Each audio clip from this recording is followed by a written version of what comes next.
तद्भक्तारमवतु अवतु माम् अवतु भक्तारम् ॐ शान्ति भद्रं क्षेमशुभिर्यात्राः स्थिरैरङ्गैः অজ্ঞ মুচি মেথর তোমার রক্ত তোমার ভাই হে বীর সাহস অবলম্বন করো সদর্পে বলো আমি ভারতবাসী ভারতবাসী আমার ভাই বলো মূর্খ ভারতবাসী দরিদ্র ভারতবাসী ব্রাহ্মণ ভারতবাসী চণ্ডাল ভারতবাসী আমার ভাই তুমিও কোটিমাত্র বস্ত্রাবৃত হইয়া সদর্পে ডাকিয়া বলো ভারতবাসী আমার ভাই ভারতবাসী আমার প্রাণ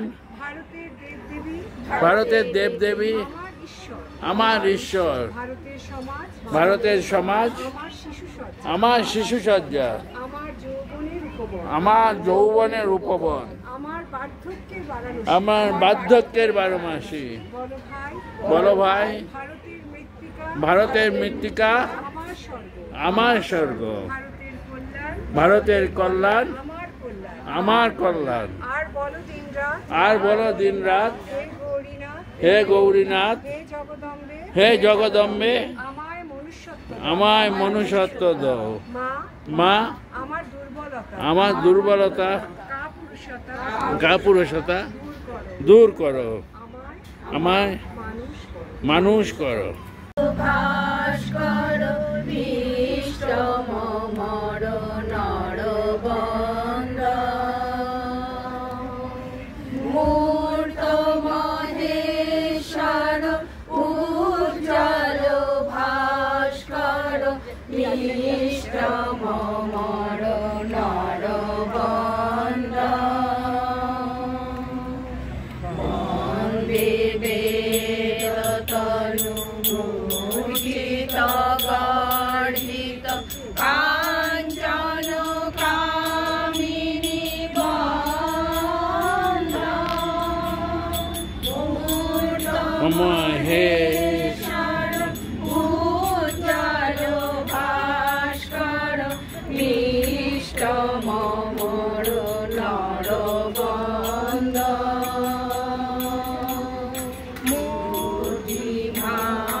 Kota Supreme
ট্রেনে স্বামীজির সঙ্গে পরিচয় হয়েছিল বস্টনে এক ভদ্রমহিলার সাথে। সেই ভদ্রমহিলার সাথে আলাপ করতে গিয়ে স্বামীজিকে বলেছিলেন যে আপনি বস্টনে আসতে পারেন। স্বামীজি যখন শিকাগোতে নামলেন, নেমে সেই রাত্রি যে কী করে কাটিয়েছিলেন আমরা জানি না, খুব কষ্টে ছিল, ভীষণ ঠান্ডা, তেমনভাবে বস্ত্রও ছিল না স্বামীজির কাছে। পরের দিন সকালবেলা ট্রেন ধরে গিয়ে দেখলেন যে চলে গেছে ট্রেন, শিকাগোতে থাকলেন। এখান থেকে আবার শিকাগো যেতে হয়েছিল। গিয়ে ওখানে যখন রাস্তায় নামলেন সবাই স্বামীজিকে টানাটানি করছে, দালাল যায়। কোনো মতো একটা হোটেলে গিয়ে উঠলেন এবং তখন স্বামীজি দেখলেন তার কাছে যত টাকা আছে বেশি দিন আর থাকতে পারবেন না, কিন্তু এখনও শুরু হতে তো অনেক বাকি। তার মধ্যে স্বামীজির কাছে কোনো পরিচয়পত্র নেই এবং তখন দেখে বুঝলেন যে স্বামীজি ওই পার্লামেন্ট অফ রিলিজিয়নের স্বামীজির সদস্য হয়ে বসার মতো স্বামীজির কাছে কোনো পরিচয়পত্র নেই। ভাবুন স্বামীজির বয়স তখন শুধুমাত্র 30 বছর। আজকে আমাদের বয়স স্বামীজির সেদিনের বয়সের থেকে ডাবল, হ্যাঁ, তাও আমরা ভাবতে পারি না। 30 বছরের ছেলে, যার কিছু নেই, টাকা পয়সা তেমন নেই, কোন শক্তিতে স্বামীজি দিয়ে কাজ করেছেন। স্বামীজি চলে গেলেন ওনার বস্টনে, সেই ভদ্রমহিলার বাড়িতে। মনে হলো যে সেই ভদ্রমহিলাকে ওনাকে নিমন্ত্রণ করেছেন। গেলেন কেন? কারণ স্বামীজি দেখলেন ওই বাড়িতে গেলে পরে স্বামীজির টাকাটা $150 যেটা স্বামীজি, ওটা বেঁচে যাবে। ওই ভদ্রমহিলাকে গিয়ে বললেন আপনি আশেপাশে আপনাদের জ্ঞানী গুণীজন যারা আছেন তাদেরকে ডাকুন। এদেরকে ভদ্রমহিলা ডাকতে শুরু করলেন পরের দিন সকালে এবং স্বামীজি লেকচার দিতে শুরু করলেন। এই ভদ্রমহিলারা, জ্ঞানী গুণী ভদ্রমহিলা, স্বামীজির সেই বক্তব্যে এত মুগ্ধ হলেন। সেখানে আজ একটা শুভ দিন, 11ই সেপ্টেম্বর, যেখানে সূচনা হয়েছিল ভারতবর্ষের চিনার। সেই ভারতকে চিনতে গিয়ে যার নাম সর্বে অগ্রে এসেছিল তিনি হলো স্বামী বিবেকানন্দ। আর এই শিলংয়েই 1901 সালে 27শে এপ্রিল তিনি জনসমাগমে শেষ বক্তব্য রাখেন। সেদিক থেকে শিলং একটি অন্যতম স্থান। এই অনুষ্ঠান সূচিতে স্বামী দিব্যস্বরূপানন্দ বলেন, আমি চাই a band of young Bengal, একদল বাঙালি যুবক, এরাই দেশের আশা ভরসার স্থল, চরিত্রবান, বুদ্ধিমান, পরার্থে সর্বত্যাগী এবং আজ্ঞানুবর্তী যুবকগণের উপরেই আমার ভবিষ্যৎ ভরসা। আমার আইডিয়া, ভাবগুলো যারা ওয়ার্কআউট কাজে পরিণত করে নিজেদের ও দেশের কল্যাণ সাধনে জীবনপাত করতে পারবে। আত্মনমক স্বার্থং জগদ্ধিতায় চ, আমাদের জন্ম কি করছে সব বসে বসে, ওঠ জাগ, নিজে জেগে অপর সকলকে জাগ্রত কর, নরজন্ম সার্থক করে চলে যা, উত্তেষ্টিত জাগ্রত, প্রাপ্য বরান নিবোধত। টাকায় কিছুই হয় না, নামেও হয় না, যশেও হয় না, বিদ্যায়ও হয় না, ভালোবাসা এইসব হয়। চরিত্রই বাধাবিঘ্ন রূপ বজ্র ধীর প্রাচীরের মধ্য দিয়ে পথ করিয়া লইতে পারে। আমাদের এখন এমন ধর্ম চাই যাহা আমাদিগকে মানুষ করিতে পারে। আমাদের এমন সব মতবাদ আবশ্যক যেগুলো আমাদিগকে মানুষ করিয়া গড়িয়া তোলে, যাহাতে মানুষ গঠিত হয়। এমন সর্বাঙ্গ সম্পূর্ণ শিক্ষার প্রয়োজন। যতই বয়স বাড়িতেছে ততই মনে হয় পৌরস্য বা বীরত্বের উপরেই সব কিছু নির্ভর করে। ইহাই আমার নূতন বাণী। নেতা কি বানাতে পারা যায়? লিডার নেতার জন্মায়, লিডারি করা আবার বড় শক্ত। দাসস্য দাস, হাজারো লোকের মন জোগানো, ঈর্ষা, স্বার্থপরতা আদপে থাকবে না, তবে তো লিডার। প্রথম বাই বার্থ জন্মগত, দ্বিতীয় আনসালফিশ নিঃস্বার্থ, তবে তো লিডার। প্রীতি পরম সাধনম। সিদ্ধার্থ সর্দার, মাথা দিতে পারো তো নেতা হবে। জগৎ উচ্চ উচ্চ নীতির জন্য আদৌ ব্যস্ত নয়। তারা চায় ব্যক্তি, তারা যাকে পছন্দ করে তারা কথা ধৈর্যের সহিত শুনবে, তা যতই অসার হোক না কেন, কিন্তু যাকে তারা পছন্দ করে না তার কথা শুনবেই না।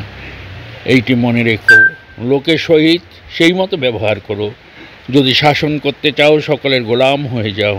এই হলো আসল রহস্য। বিশ্বজগতে এই মানবদেহই শ্রেষ্ঠ দেহ, মানুষই শ্রেষ্ঠ জীব। মানুষই সর্বপ্রকার জীবজন্তু হইতে এমনকি দেবাদি হইতেও উচ্চতর। মানুষ অপেক্ষা উচ্চতর আর কেউ নাই। যতক্ষণ মানুষ প্রকৃতিকে অতিক্রম করিবার জন্য সংগ্রাম করে ততক্ষণ তাহাকে যথার্থ মানুষ বলা চলে। এই প্রকৃতির দুটি রূপ, অন্তঃপ্রকৃতি, বহিঃপ্রকৃতি। আমার আদর্শ বস্তুত অতি সংক্ষেপে প্রকাশ করা চলে, আর তা এই মানুষের কাছে অন্তর্নিহিত দেবত্বের বাণী প্রচার করতে হবে এবং সব কার্যে সেই দেবত্ব বিকাশের পথা নির্ধারণ করে দিতে হবে। লক্ষ লক্ষ নরনারী পবিত্রতার অগ্নিমন্ত্রে দীক্ষিত হইয়া ভগবানের দৃঢ়বশ্বাস রূপ বর্মে সজ্জিত হইয়া দরিদ্র, পতিত ও পদদলিতদের প্রতি সহানুভূতিজনিত সিংহ বিক্রমে বুক বাঁধুক এবং মুক্তি, সেবা, সামাজিক উন্নয়ন ও সাম্যের মঙ্গলময়ী মাত্রা দ্বারে দ্বারে বহন করিয়া সমগ্র ভারতে ভ্রমণ করুক। সকলের সঙ্গে মিশতে হবে, কাউকে চটাতে হবে না। All the powers of good against all the powers of evil. সমুদয় শুভ শক্তির বিরুদ্ধে সমুদয় শুভ শক্তির প্রয়োগ করতে হবে। এই হচ্ছে কথা। জগতের ইতিহাস হইল পবিত্র, গম্ভীর, চরিত্রবান এবং শ্রদ্ধাসম্পন্ন কয়েকটি মানুষের ইতিহাস। আমাদের তিনটি বস্তুর প্রয়োজন: অনুভব করবার হৃদয়, ধারণা করবার মস্তিষ্ক এবং কার্য করবার হাত। যদি তুমি পবিত্র হও, যদি তুমি বলবান হও, তাহলে তুমি একাই সমগ্র জগতের সমকক্ষ হইতে পারিবে। জগতের সমুদয় ধনরাশির চেয়ে মানুষ হচ্ছে বেশি মূল্যবান। উদীয়মান যুবক সম্প্রদায়ের উপরেই আমার বিশ্বাস। তাহাদের ভিতর হইতেই আমি কর্মী পাইব। তাহারাই সিংহ বিক্রমে দেশে যথার্থ উন্নতিকল্পে সমুদয় সমস্যা পূরণ করিবে। ভারতবর্ষে 3 জন লোক 5 মিনিট কাল একসঙ্গে মিলিয়া মিশিয়া কাজ করিতে পারে না। প্রত্যেকেই ক্ষমতার জন্য কলহ করতে শুরু করে, ফলে সমস্ত প্রতিষ্ঠানটাই দুরবস্থায় পতিত হয়। মানুষ হোক রামচন্দ্র, অমনি দেখবে ওসব বাকি আপনা আপনি গড়িয়ে আসছে। ও পরস্পরের নেড়িকুত্তার খেয়াকে ছেড়ে সৎ উদ্দেশ্য, সৎ উপায়, সৎ সাহস, সৎ বীর্য অবলম্বন করো। যদি জন্মেছ তা একটা দাগ রেখে যাও, আমরণ কাজ করে যাও। আমি তোমাদের সঙ্গে সঙ্গে রয়েছি। আমার শরীর চলে গেলেও আমার শক্তি তোমাদের সঙ্গে কাজ করবে। তাই স্বামীজি আমাদের কাছে রয়েছেন, থাকবেন এবং ভবিষ্যতে পিছন থেকে শক্তি যোগাবেন। তাই আজ পূর্ণ দিনে আমাদের যে নীতি, আমাদের যে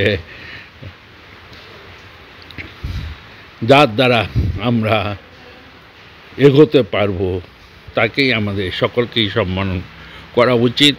এবং বিশেষ করে ঠাকুরের ভক্ত স্বামী বিবেকানন্দ, মা এবং শ্রীরামকৃষ্ণ সকলকে প্রণাম।